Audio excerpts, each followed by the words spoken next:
төмрийн хог хаягдал одоо боловсруулж, цуглуулж, худалдан борлуулж байгаа цэгүүд дээр ажилласан. Бүтэн жилийн хугацаанд та бүхэнд шаардлага тавьсан. Нэг ёсондоо газар эзэмших хууль ёсны эрхээ гэрээ тусгацны дагуу ашиглаж эзэмших хангалттай хугацааг та бүхэнд одоо олгож өгсөн хуулийн хүрээнд. Харамсалтай нь иргэд маань энэ дээр ямар нэгэн арга хэмжээ авсангүй. Дүүрэг орон нутаг дээр ирээд гэрээ контрактаа байгуулад нүүлгэн шилжүүлэх ажлаа зохион байгуулад шинээр одоо цэгээ тодорхойлуулад явъя гэсэн нэг ч одоо бүтээлч санал гаргах ёсгүй. Тийм учраас бүтэн нэг жилийн дараа би та бүхэнтэй энэ томилогдож ирсэн хүний хувьд уулзж байна. Та бүхэн санал тавихгүй бол орон нутгаас бид нар та бүхэн санал тавья. Худалдан борлуулах, хоёр дахь түүхийн үед борлуулах цэгийг чинь бид нэр зааж өгье. Хуулийн хүрээнд нь газраас олоод газар байшлыг чинь зөвшөөрлөж өгье. Энэ дээр бид нар санаачлах гаргаад дүүргийн зүгээс одоо дүүргийн орон нутгийн захиргааны зүгээс санаачлах гаргаж ажиллая гэж та бүхнийг өнөөдөр энд цуглуулж байна. Тэгээ би ганцаараа энд одоо яриад энэ хурлыг одоо явуулахгүй хамгийн түрүүнд одоо та бүхний саналыг би сонсно. Хүн тус бүрээр чинь сонсъё. Манай дүүрэг дээр нэг 35 цэгэл байгаа. Энд нэг 35 аж ахуйн нэгж иргэдэл байгаа. Тэгэхээр нэрээ хэлээд асуудлаа яриад бүх хүн саналаа хэлээрэй. Би протоколтой бичиж авъя. Давхар бэлтгэн нийлүүлэх цэгүүдтэй холбоо гэдэг гишүүд үйлчлэх төрийн бас байгуулах холбоо байгаа юм. Бид нар үндсэндээ яг энэ нэг цэгүүдтэй холбооны удирдах зөвлөлийн дарга Отгон Баяр гэж хүн юм.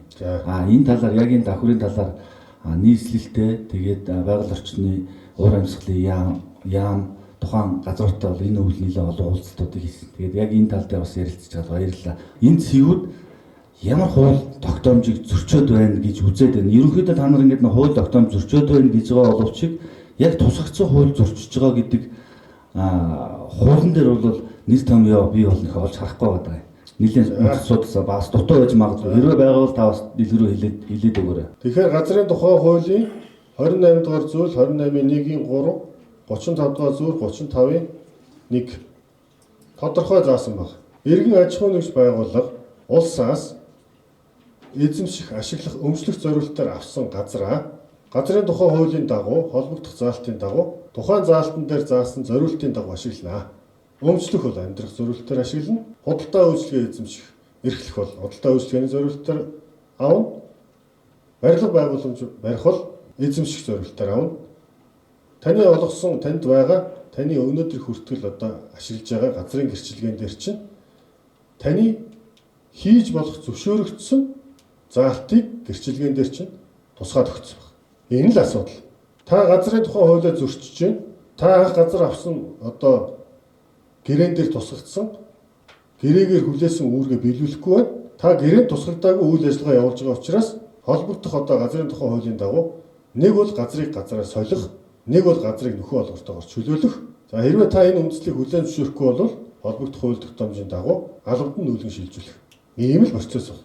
Энэ ерөөсөө хууль одоо эрх зүйн хувьд баталгаажаагүй хуулийн дээр бичигдээгүй зүйл бид бүхэн ерөөсөө шаарддаггүй шүү дээ. Та бүхэн холбоо гэдээ ажиллаж байгаа гэж байна. Сайн байна. Зөв.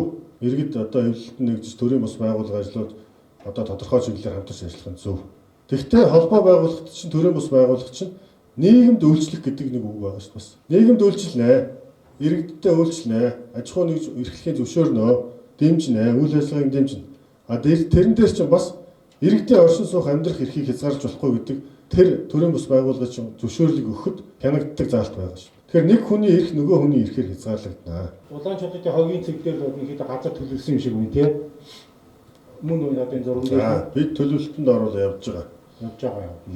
Тэгээ одоо чинь ийшээ бид нар очлоо гэхэд бид нар одоо заавч өөрсдийнхөө одоо газараа бас улсад өгөх ёстой юм. Одоо яг үйл ажиллагаа явуулж байгаа газрууд болохоор газрыг бол хурааж авах асуудал байхгүй.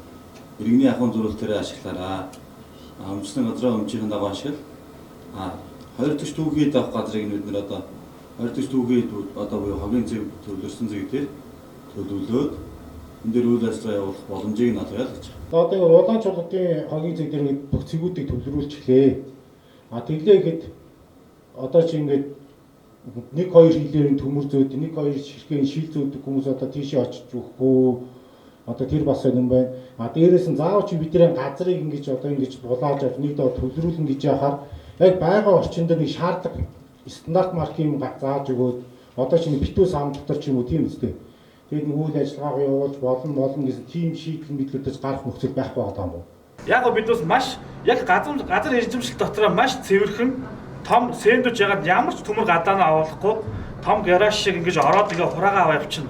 Ямар ч гадагшаага тийм амьсгалахгүй бид бас дотор нь одоо ингээд агаар жуултаар дээшээ ингээ гарах чинь ямар ч тийм хүнд лай болохооргүйгээр л тэгж хий гэж байгаа байхгүй да. Түүнээс биш шууд ил ингээ төмрөө одоо зүгээр нэг юм жижигхэн агуулга барьчаал төмрөө гадаанаа аваад гэсэн юм байхгүйгээр хийж үзүүл яа гэм бэ стандартын дагуу. Ойлголоо. За таны саналыг би бас юу яа судалж үзье.